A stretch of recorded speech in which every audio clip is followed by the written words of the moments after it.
estar com você mais uma vez na nossa ministração a respeito de caráter cristão. Nós estamos na escola dominical vendo sobre isso, nesse período que temos ficado em casa para termos cuidado quanto ao momento que nós estamos vivendo do coronavírus. O nosso foco é a gente dar sequência nos estudos e esperamos que você aproveite o máximo possível. Meu nome é Eliezer, eu sou pastor da Igreja Metodista aqui em Além Paraíba e nós estamos gravando para alcançar os nossos membros e também você que quer participar junto conosco. E nós temos tanto a nossa página no Facebook como também no YouTube, basta você procurar que você vai achar com facilidade, tanto escrevendo Metodista Central Além Paraíba, como também escrevendo Juntos Somos Corpo, e aí você pode procurar que você encontra e aproveita, se inscreve lá no nosso YouTube, clica no sininho, né? Isso é importante para sempre que chegar alguma coisa você ficar sabendo e participar conosco, tá legal? Então, diante dos estudos que nós temos, nós vamos para a quarta lição. Nós gravamos uma apenas, tá? Dessas quatro, as duas primeiras não foram gravadas, quem sabe assim que der a gente grava também. Mas a terceira foi gravada e agora nós estamos na quarta lição, sendo que nós estamos trabalhando caráter cristão para caminharmos em discipulado, tanto as pessoas serem discipuladas quanto serem discipuladoras, que essa é a grande comissão para nós, aquilo que o Senhor nos orienta. Então hoje, na nossa lição, nós vamos ver a respeito de observador, envolvido ou participante. É exatamente essa uma pergunta que vem: você é observador, envolvido ou participante? Essa é uma pergunta da lição e o tema da nossa lição de hoje, que é observador, envolvido ou participante. E o objetivo dessa lição é nos levar a uma atitude em relação a compromisso com o Senhor nosso Deus. Então é isso que nós vamos ver hoje, e aí eu peço a você para já estar antenado, né? Ligado, porque a gente tem um texto bíblico que fala o seguinte. Jeremias, então, ele disse em Lamentações, capítulo 3, versículo 40, examinamos e submetemos à prova os nossos caminhos e depois voltemos ao Senhor. Olha que interessante, nós precisamos fazer isso. Fazer um exame da nossa caminhada é importantíssimo. Nós não podemos de maneira alguma ir levando a nossa vida espiritual, a nossa vida, o nosso viver, sem fazermos uma avaliação, porque é muito importante para nós. Quando nós chegamos ou não em determinados alvos, a maioria das vezes nós não fazemos uma avaliação. Chegamos ali, paramos naquele lugar, e aí? E agora? Ou então a gente vai vivendo e não vai nem prestando atenção que nós conseguimos alcançar alguns alvos. E é um defeito que nós temos.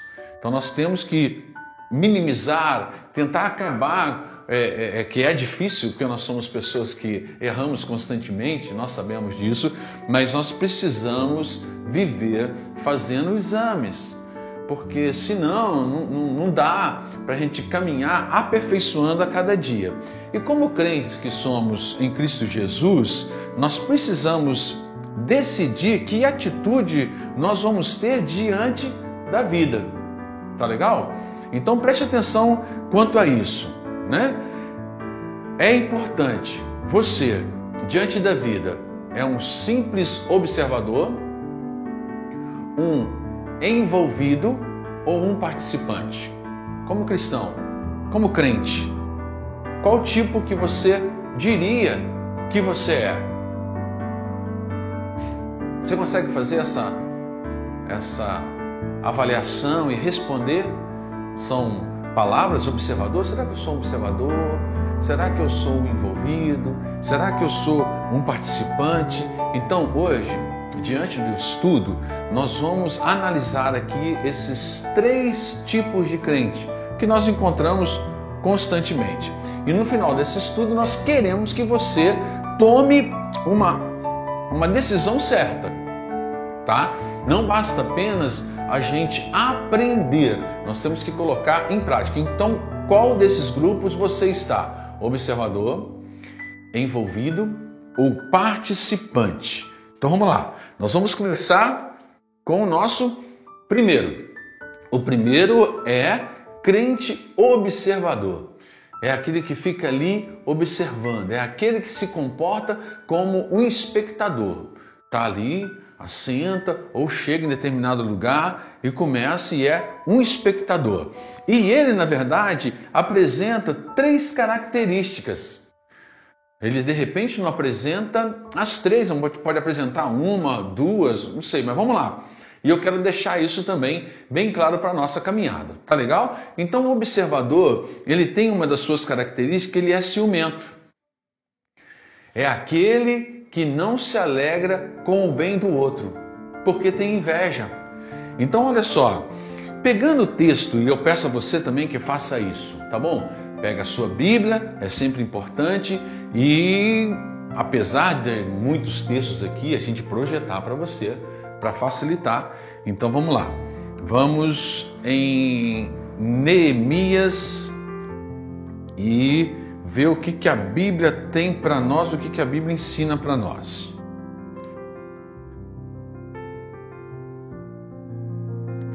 Neemias capítulo 2, logo no início então do livro. Neemias capítulo 2, versículo de número 10. Diz assim, então, a palavra do Senhor. Neemias 2,10 diz assim: Sambalate, o horonista, e Tobias, o oficial amonita, ficaram muito irritados quando viram que havia gente interessada no bem dos israelitas. O que isso mostra para nós? A gente está vendo aqui o que?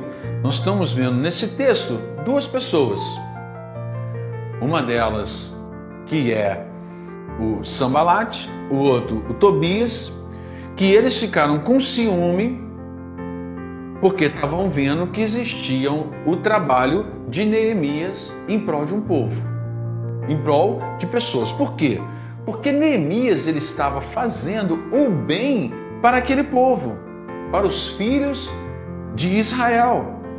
E o crente ciumento não gosta de ver o crescimento do irmão, não gosta de ver o crescimento da igreja. Você imagina isso, mas é uma realidade. E nós temos também, dentro desse crente observador, que também é crítico. Fica olhando, criticando, não ajuda, nem apresenta solução. E a gente tem também uma referência para nós a respeito disso, em Neemias, é o texto que a gente está pegando como base para poder ver todas essas características. Então, Neemias, capítulo 2, o versículo 19. Nós lemos o versículo 10 e agora tem o versículo 19 que diz que quando, porém, Sambalate, o horonista, Tobias, o oficial amonita, e Gesem, o árabe, souberam disso, zombaram de nós, desprezando-nos e perguntaram: o que vocês estão fazendo? Estão se rebelando contra o rei?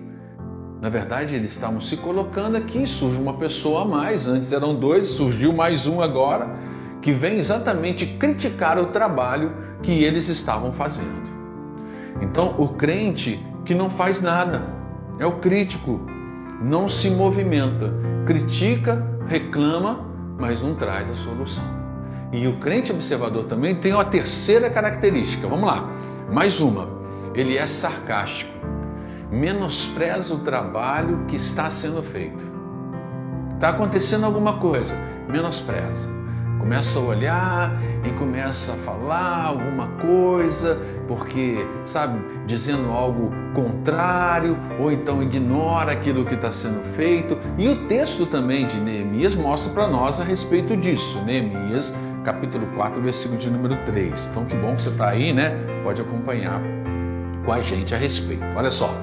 Então, Neemias 4:3 diz o seguinte: Tobias, o amonita que estava ao seu lado, completou: pois que construam, basta que uma raposa suba lá para que esse muro de pedras desabe. Então ele estava fazendo o quê? Nesse momento que nós lemos o texto aqui, a gente encontra então Tobias. Tobias viu que estava sendo construído um muro, reconstruído aqueles muros ali por Neemias junto com outras pessoas, e ele então começou a criticar. Ele falou, esse muro aí basta uma raposa subir que esse muro vai ser derrubado. Então criticando, é sarcástico ainda, dizendo que aquele muro ali não valia nada. Afinal de contas, o muro ele era construído para proteção. Se diz que o muro vai ser derrubado por uma raposa que sobe nele, não vai proteger em nada. Está sendo um trabalho, ainda está sendo sarcástico quanto a falar a respeito disso, que com certeza eles estavam tendo muito trabalho. Então esse é o primeiro crente, o crente observador. Então a avaliação sempre nossa, tá legal? Sempre avaliar. A gente cai exatamente nessas características aqui. Vamos para o segundo crente. O segundo crente é o crente envolvido, tá? O crente envolvido é aquele que está fazendo, está presente, mas sem compromisso. Existe isso? Existe isso. Faz para chamar a atenção para si e não para honrar o Senhor. Está envolvido, está ali fazendo, mas não tem compromisso a respeito disso. Vamos dar exemplos a respeito disso. Ananias e Safira. Esse é um exemplo que nós temos. Ananias e Safira, eles venderam algo que era precioso, algo que eles tinham, e eles chegaram como bons crentes e entregaram parte para a igreja que se reunia naquele lugar. Enquanto todo mundo ia, vendia tudo que tinha e colocava tudo à disposição. Porém, Ananias e Safira não. A postura deles era diferente. Eles foram, estavam envolvidos e, na verdade, eles estavam entregando algo para a igreja, para as pessoas que eles reuniam e congregavam ali, tinha aquele momento de comunhão, porém não existia verdade.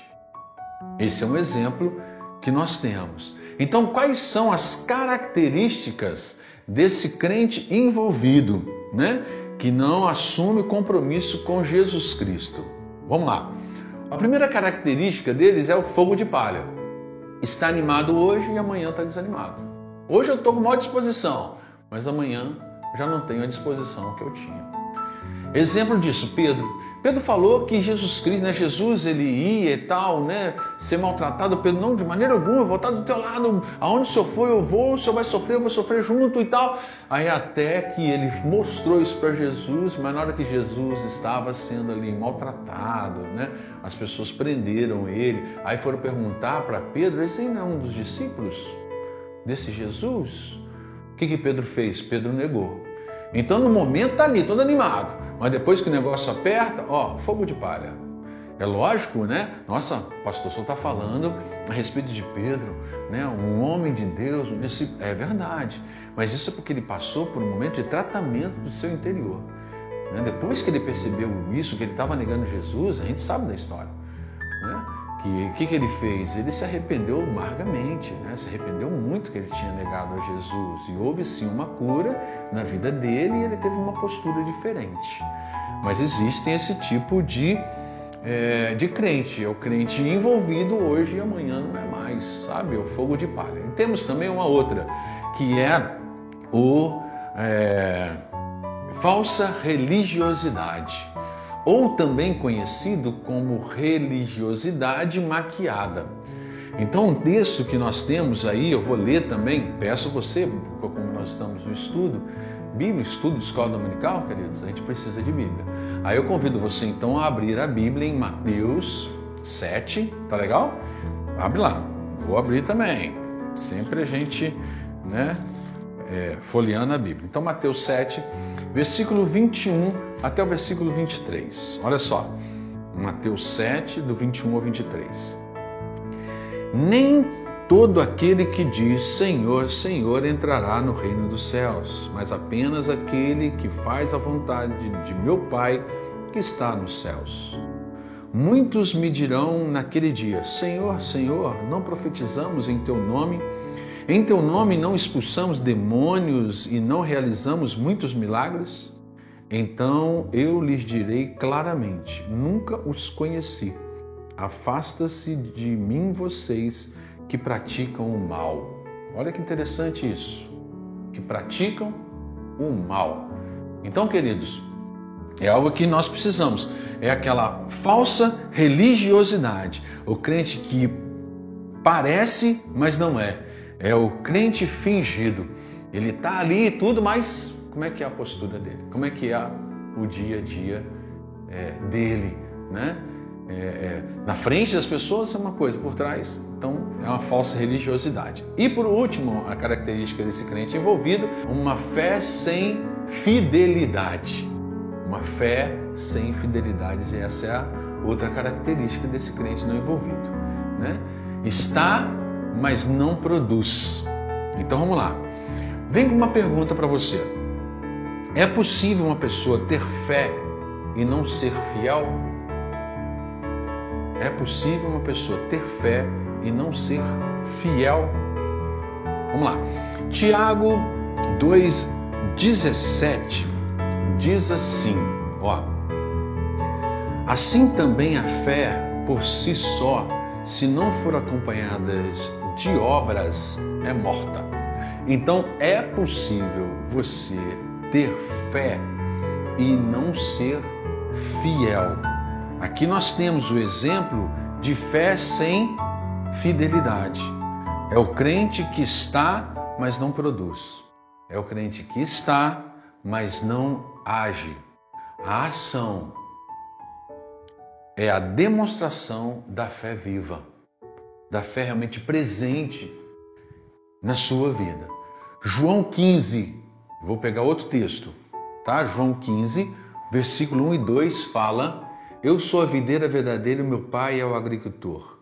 Todo ramo que estando em mim não dá fruto ele corta, e todo que dá fruta ele poda, para que dê mais fruto ainda. Esse é um outro texto que mostra para nós. A fidelidade é a fé em ação. Fidelidade é a fé em ação. Dando sequência, então, nós vamos para o terceiro, que é o crente comprometido. É aquele que vive o mandamento de amor. Isso é bacana, né? Esse é o crente comprometido. A Bíblia nos mostra Esther, e eu quero ler com você, porque nós vamos pegar essa base agora. Lá no livro de Esther. Esther capítulo 4, versículo 13 e 14. Quando Mardoqueu recebeu a resposta de Esther, mandou dizer-lhe: não pense que pelo fato de estar no palácio do rei, você será a única entre os judeus que escapará.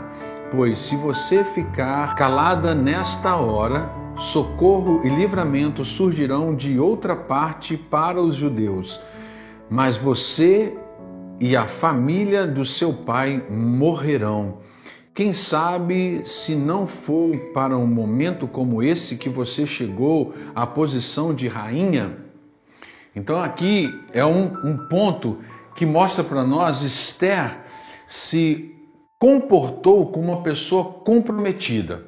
Então quais são as características aí que a gente precisa saber do crente comprometido? Primeiro, ele tem convicção, é ter convicção. E Esther mostra isso. Eu vou até ficar com a Bíblia na mão aqui que vai facilitar para a gente. Então Esther, capítulo 7, versículo 3 e 4, mostra para nós algumas coisas importantes. Olha só, Esther 7, versículo 3 até o 6 diz o seguinte: então a rainha Esther respondeu: se posso contar com o favor do rei, e se isso lhe agrada, poupe a minha vida e a vida do meu povo. Este é o meu pedido e o meu desejo, pois eu e meu povo fomos vendidos para destruição, morte e aniquilação. Se apenas tivéssemos sido vendidos como escravos e escravas, eu teria ficado em silêncio, porque nenhuma aflição como essa justificaria perturbar o rei. O rei Xerxes perguntou à rainha Esther: quem se atreveu a uma coisa dessas? Onde está ele? Respondeu Esther: o adversário, o inimigo é Hamã, esse perverso. Diante disso, Hamã ficou apavorado na presença do rei e da rainha. Então aqui o que nós vemos? Nós vemos que a Esther se apresenta como uma convicção. A característica de Esther, o texto revela isso para nós. Ela tem um compromisso. Ela está envolvida naquele momento. E outra coisa também que o crente comprometido mostra na sua característica é de satisfazer Jesus. Apesar de a gente estar pegando aqui no Antigo Testamento a respeito de Esther, de todo o seu envolvimento lá, né? Olha que interessante o que a Esther, né, que se tornou a rainha Esther, olha só o que ela fez no capítulo de número 9, versículo 13 a 15. Respondeu Esther: se for do agrado do rei que os judeus de Susã tenham autorização para executar também amanhã o decreto de hoje, para que os corpos dos 10 filhos de Hamã sejam pendurados na forca. Então o rei deu ordem para que assim fosse feito. O decreto foi publicado em Susã e os corpos dos 10 filhos de Hamã foram pendurados na forca. Os judeus de Susã ajuntaram-se no 14º dia do mês de Adar e mataram 300 homens em Susã, mas não se apossaram dos seus bens. O que isso mostra aqui para nós? Mostra o envolvimento de Esther. E o envolvimento de Esther era para salvar a sua vida ou era para salvar a vida do povo? Ela estava mais preocupada e a sua satisfação estava em salvar a sua vida ou a vida do povo. Ela foi capaz de ser um instrumento para salvar a vida do seu povo. Crente comprometido vive o mandamento de amar como Jesus amou. O que Jesus Cristo fez? Ele deu a sua vida por cada um de nós. Esse é o crente comprometido. E também mostra para nós, olha só, o crente comprometido ter convicção, satisfazer e pensar nos outros, que é, voltando agora, o livro de Esther também mostra para nós, no capítulo 4, o versículo 15 e 16. 15 e 16 mostra para nós o seguinte, olha só. Então Esther mandou esta resposta a Mardoqueu: vá reunir todos os judeus que estão em Susã e jejue em meu favor. Não comam nem bebam durante 3 dias e 3 noites. Eu e a minha criada jejuaremos com vocês. Depois disso, irei ao rei, ainda que seja contra a lei. Se eu tiver que morrer, morrerei.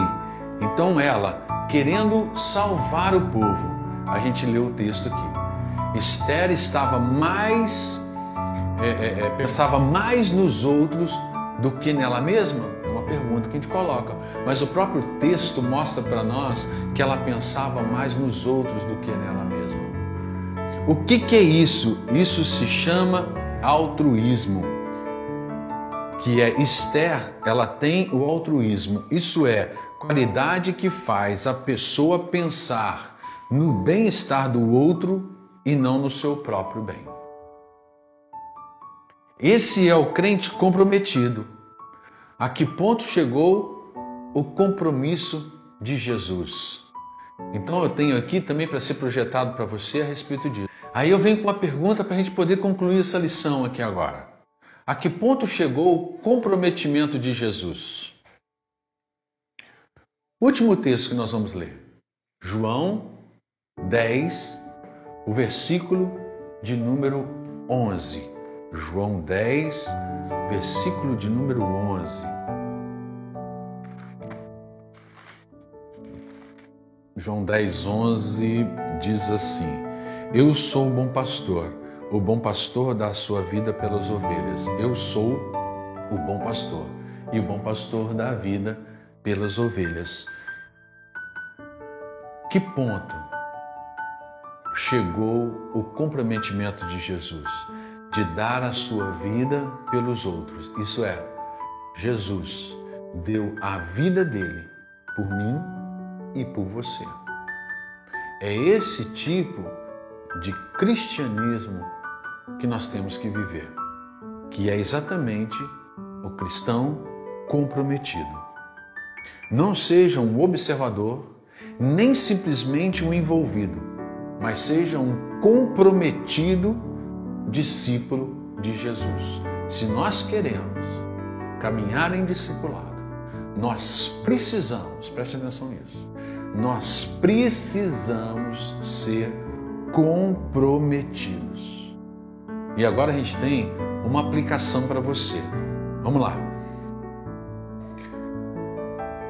Não seja um observador, nem simplesmente um envolvido, mas seja um comprometido discípulo de Jesus.